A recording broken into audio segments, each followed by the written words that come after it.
గురించి ఒక 5 నిమిషాలు నేను చెప్పదలుచుకున్నాను. ఇది రాజకీయ వేదిక కాదు, కానీ నేను గుర్తు చేయదలుచుకున్న మిత్రులందరికీ, ఇవాళ గుజరాత్లో హైదరాబాద్లో సబర్మతి రివర్ ఫ్రంట్ కట్టుకుంటారు, ఇవాళ ఢిల్లీలో యమునా నది రివర్ ఫ్రంట్ అభివృద్ధి చేసుకుంటారు, ఇవాళ ఉత్తరప్రదేశ్లో గంగా నది రివర్ ఫ్రంట్ ను మీరు అభివృద్ధి చేసుకుంటారు. మీరు ఇక్కడికి వచ్చి సబర్మతి రివర్ ఫ్రంట్ సూత్రాన్ని మా గుజరాత్ లో మా మోడీ గారు ఎంత గొప్పగా చేసిందో, అయ్యా మాకేం అభ్యంతరం లేదు. మోడీ గారు సబర్మతి రివర్ ఫ్రంట్ చేయొచ్చు, ఢిల్లీ ప్రభుత్వం యమునా రివర్ ఫ్రంట్ చేయొచ్చు, యోగి ఆదిత్యనాథ్ దాస్ మీకు గంగా నది చేయొచ్చు. సంతోషం, మీరు బాగా చేసుకున్నారు. మరి మేము మూసీ నది ప్రక్షాళన చేసుకోవద్దా అని నేను అడుగుతున్నా. ఇవాళ అడ్డం పడుతున్నా. ఇవాళ ఈ మూసీ రివర్ డెవలప్మెంట్ ఫ్రంట్ ద్వారా గండిపేట నుంచి గౌరెల్లి వరకు 55 కిలోమీటర్లు ఈ రోజు అంతర్జాతీయ స్థాయిలో మనం అభివృద్ధి చేసుకుంటే ఆర్థికంగా నగరం టూరిజంలో అభివృద్ధి పదం వైపు నడుస్తుంది. యువతకు ఉద్యోగ ఉపాధి అవకాశాలు వస్తాయి. మీరు కూడా ఉప్పల్ మూసీ పక్కన ఉన్నామంటే ఒక రివర్ ఫ్రంట్, న్యూయార్క్ న్యూజెర్సీ మధ్యలో హడ్సన్ రివర్ ఫ్రంట్ దగ్గర ఒక్కొక్క అపార్ట్మెంట్ 100 కోట్ల విలువ ఉన్నది. ఇవాళ మురికున్నందుకే ఈ భూమిలో విలువ లేదు కదా, ఇవాళ మురికున్నందుకే ఇక్కడ ప్రజలు నివసిస్తలేరు కదా. ఇవాళ ఈ మురికి నల్గొండ జిల్లా ప్రజలకు ఈ రోజు కాలుష్యమై కాటేస్తుంటే నల్గొండ ప్రజల పట్ల కనికరం చూపించాల్సిన బాధ్యత ఈ ప్రభుత్వానికి లేదా? నల్గొండ జిల్లాలో ఆలేరు భువనగిరి ఆ ప్రాంతానికి వెళ్తే కొత్తగా పెళ్లిళ్ళైన ఆడపిల్లల్ని మగపిల్లల్ని ఊరు నుంచి పట్టణానికి పంపిస్తారు. ఇక్కడ ఉంటే ప్రెగ్నెన్సీ ప్రాబ్లం ఉన్నది, కలుషితమైన నీళ్లు తాగినా ఇక్కడ పండించిన పంట తిన్నా కడుపు కోతకు గురవుతారని చెప్పి ఈ రోజు అక్కడ ఉండే తల్లులు తమ బిడ్డల్ని పట్టణం పంపిస్తారు. అంత దుర్భరమైన పరిస్థితి. ఒకవైపు నల్గొండలో ఫ్లోరైడ్ ప్రాబ్లం, రెండో వైపు మూసీ కాలుష్యం, చచ్చిన శవాల కలేబరాలు ఈ రోజు నల్గొండ జిల్లా కొట్టుకొస్తుంటే ఆ ప్రాంతంలో ఉన్న ప్రజలు మూసీ ప్రక్షాళన చేయమని నన్ను తీసుకెళ్లి పాదయాత్ర చేస్తే నేను చూసి వచ్చిన. నేను ఇవాళ మిత్రులారా, మనం ఎందుకు మూసీ నది ప్రక్షాళన చేసుకోవద్దు?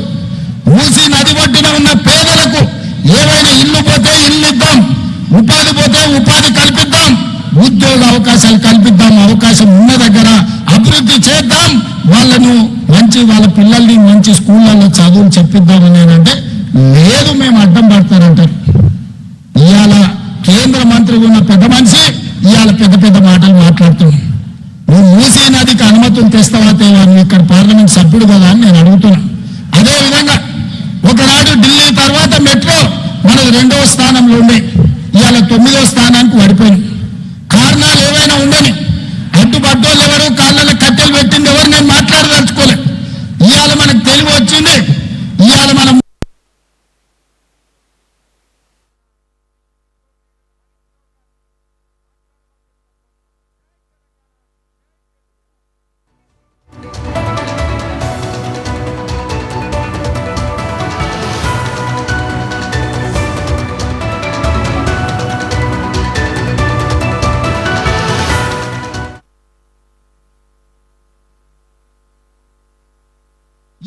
ఎయిర్పోర్ట్ పోవాలంటే ఎక్కడెక్కడో తిరిగి చుట్లు తిరిగిపోవాల్సి వస్తుంది. అదే నాగోల్ మెట్రో రైలు ఎక్కితే సక్కా శంషాబాద్ ఎయిర్పోర్ట్లో దిగుతాం. ఇవాళ గదే అడిగిన మా రంగానే చెప్తాడు, అన్న ఎల్బీ నగర్ కాదు హయత్ నగర్ అవతలకి మెట్రో కావాలి. ఇప్పుడు పట్నం అంతా హయత్ నగర్ దాటిపోయింది, వనస్థలపురం అవతలకి ఇయ్యండి అని రంగాన కలిసినప్పుడు ఎలా అడుగుతాడు. మా ఎంపీ చామలకిరణ్ అడుగుతాడు, ఇవాళ ఎల్బీ నగర్ నుంచి హయత్ నగర్ అవతలకి మెట్రో పెట్టాలని అడిగిన. అవసరం ఉందా లేదా మీరు ఒకసారి ఆలోచన చేయండి.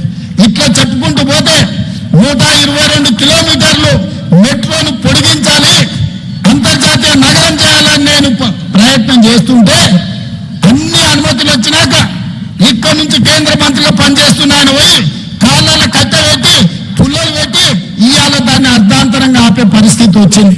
ఆయన అడగాల్సిన అవసరం లేదా అని నేను అడుగుతున్నా. ఇవాళ మనం ఏది అడిగినా రీజనల్ రింగ్ రోడ్, ఇవాళ అవుటర్ రింగ్ రోడ్ వచ్చినందుకు మనం అంతర్జాతీయ నగరమైన రీజనల్ రింగ్ రోడ్ వస్తే 360 కిలోమీటర్ల అభివృద్ధి జరిగితే ప్రపంచంతోనే పోటీ పడే సింగపూర్, టోక్యో, న్యూయార్క్ లాంటి పట్టణాలతోని ఈ రోజు మన హైదరాబాద్ పోటీ పడవచ్చు. 2.5 ఏళ్ల నుంచి కాలుకు బల్పం కట్టుకొని తిరుగుతున్నా. 50 సార్లు ఢిల్లీకి వెళ్ళిన, 5 సార్లు మోడీ గారిని కలిసిన. ఎందుకు ఆగుతుంది, ఎవరు ఆపుతున్నారు అని నేను అడుగుతున్నా. ఎందుకు ఆగుతుంది, ఎవరు ఆపుతుండ్రు? సమాధానం చెప్పాల్సిన బాధ్యత కిషన్ రెడ్డి గారికి లేదా? తప్పించుకొని ఎన్ని రోజులు తిరుగుతామని నేను అడుగుతున్నా కిషన్ రెడ్డి గారిని. ఇవాళ కేంద్ర మంత్రిగా నీకు ఓట్లు వేయలేదా? ఇవాళ నువ్వు ఈ ప్రాంతం నుంచి ఎమ్మెల్యేగా కేంద్ర మంత్రిగా ఎన్నికైనవంటే ఈ ప్రజలు, ఈ నగర ప్రజలు నీకు ఓట్లు వేయలేదా? నిన్ను గెలిపించలేదా? తెచ్చే బాధ్యత నీ మీద లేదా? మూసీ నదికి నిధులు చివరగా ఇంత దూరం వచ్చి మరి ఏమీ చెప్పకపోతే మీరు కూడా అనుకుంటారు. అందుకే మూసీ గండిపేట నుంచి గాంధీ సరోవర్ వరకు ఫేజ్ 1 మొదటి విడతగా పనిచేస్తున్నాం. రెండో విడత నాగోల్ నుంచి గౌరెల్లి వరకు ఫేజ్ 2లో ఈ 100 రోజుల్లోనే ఈ మూసీ ప్రక్షాళన పనులను ప్రారంభిస్తాం. అందుకే వేదిక మీద ఉన్న సుధీర్ అన్న మిగతా అందరికి విజ్ఞప్తి, ఈ ఏరియాలో ల్యాండ్ పూల్ కి సంబంధించి సమస్యలను అన్నిటిని పరిష్కరించండి. ఫేజ్ 2 నాగోల్ నుంచి గౌరెల్లి వరకు మూసీ ప్రక్షాళన మీద, ఎలివేటెడ్ కారిడార్ల మీద, వనస్థలిపురం నుంచి ఇక్కడి నుంచి వరంగల్ రోడ్డుకు ఈ ప్రాంతాన్ని అంతా అభివృద్ధి చేసే బాధ్యత తీసుకుంటాం. అధికారులకు కూడా, మూసీ అధికారులకు కూడా ఆదేశాలు ఇస్తున్నా, 100 రోజుల్లో ఈ ప్రాంతం ఫేజ్ 2 మూసీ ప్రక్షాళన పనులు జరగాలి. పూర్తి స్థాయిలో అంచనాలు వేయండి. పనులను అన్నిటినీ ప్రభుత్వ అనుమతులు తీసుకోండి. ఈ ప్రాంతానికి నేను చేయగలిగిన సేవ ఇదే.